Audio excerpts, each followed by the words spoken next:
మూడు అంశాలు ప్రస్తావించేదానికి రావడం జరిగింది. మొదటిది రాజకీయాలు, రెండవది అభివృద్ధి, రాష్ట్రంలో అభివృద్ధి, మూడవది ఎస్సీ ఎస్టీ ఓబీసీల పరిస్థితులు రాష్ట్రంలో, దేశంలో, మన ప్రాంతంలో. దేశ రాజకీయాలు బాగా లేవు, భ్రష్టు పట్టిపోతున్నాయి దినదినానికి. దేశ ప్రధానమంత్రి వారానికి ఒక్కసారి విదేశాలకు వెళ్తున్నాడు. ఎందుకు వెళ్తున్నాడో ఎవరికీ తెలీదు. వెళ్ళి వచ్చిన తర్వాత కనీసం ఒక్క ప్రెస్ బ్రీఫింగ్ కూడా లేదు. దేశ ప్రధానమంత్రి 11 సంవత్సరాలు ప్రధానమంత్రిగా ఈ రోజుకి ఒక్క ప్రెస్ కాన్ఫరెన్స్ చేసినట్టుగా నేను వినలా. ఆయనే ఏకైక ప్రధానమంత్రి ప్రెస్ను కలవకుండా తప్పించుకొని తిరుగుతున్నటువంటి దేశ ప్రధానమంత్రి. విదేశాలకు వెళ్తున్నాడు. ఎందుకు వెళ్తున్నాడో తెలియదు.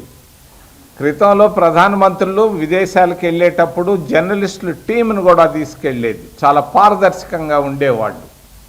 ఇప్పుడు కనీసం ఒక్క జర్నలిస్టు కూడా పోవటం లేదు దేశ ప్రధానమంత్రి అఫీషియల్ విజిట్లలో.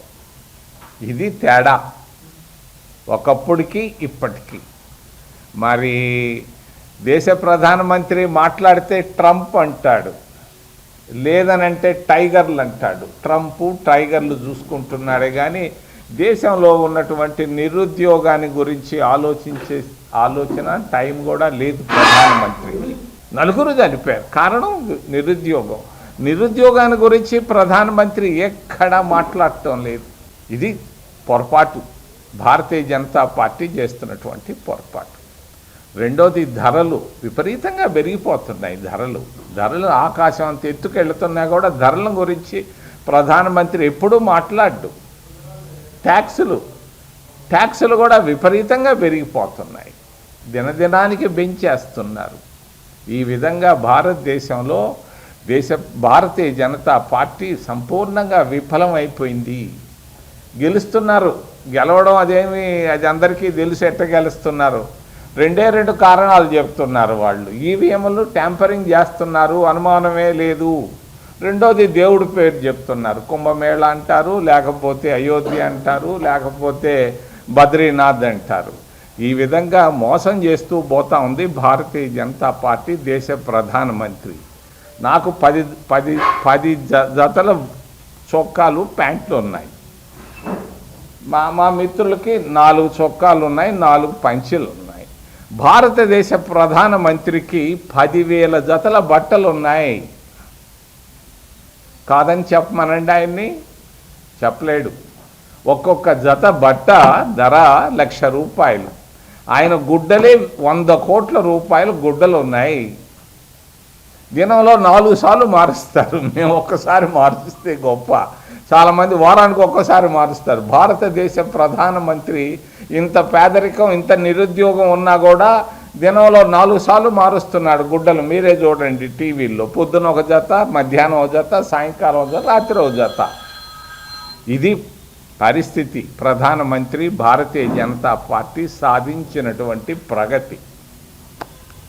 రాష్ట్ర ముఖ్యమంత్రి నాకు 50 సంవత్సరాలుగా ఆయన బాగా తెలుసు. ఆయన కాంగ్రెస్లో ఉన్నాడు, నేను కాంగ్రెస్లో ఉన్నాం.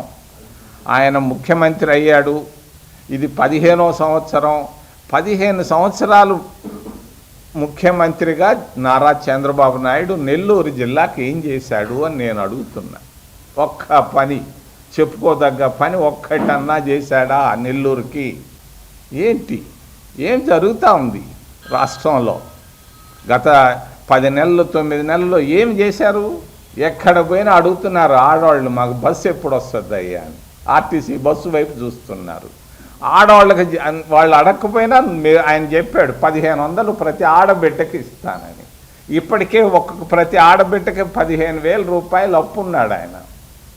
నయా పైసా ఇదిలిచ్చలేదు ఇప్పటిదాకా. ప్రతి ఇంట్లో 2 ఉన్నారు ఆడవాళ్ళు, వాళ్ళకి ఏమి ఇచ్చారు? నయా పైసా ఇవ్వలేదు. వాళ్ళు ఎదురు చూస్తున్నారు ఇస్తాడేమోనని. రైతు బంధు అన్నాడు, ఏది? ఆ బంధు లేదు, బంధం లేదు. మరి ఈ పరిస్థితుల్లో రాష్ట్ర ప్రభుత్వం నడుస్తూ ఉంది. ఆయన వారానికి ఒక్కసారి ఢిల్లీకి పోతున్నాడు. ఆయన ఏం సాధించాడు? ఆ హట్కోలో 11,000 రూపాయలు కోట్లు అప్పు తప్పించి ఏమీ లేదు. నేను నిన్న ఒక గవర్నమెంట్ ఆఫీస్కి వెళ్ళాను 1 గంట అప్పుడు, మిత్రుడు కూడా ఉన్నాడు. అటు చెప్తున్నారు, నయా పైసా లేదయ్యా, బడ్జెట్ లేదు, సున్నా, మాకు జీతాలు రావట్లేదని చెప్పారు. ఈ విధంగా రాష్ట్ర ప్రభుత్వం, తెలుగుదేశం పార్టీ కూడా విఫలమైందని చెప్పక తప్పదు.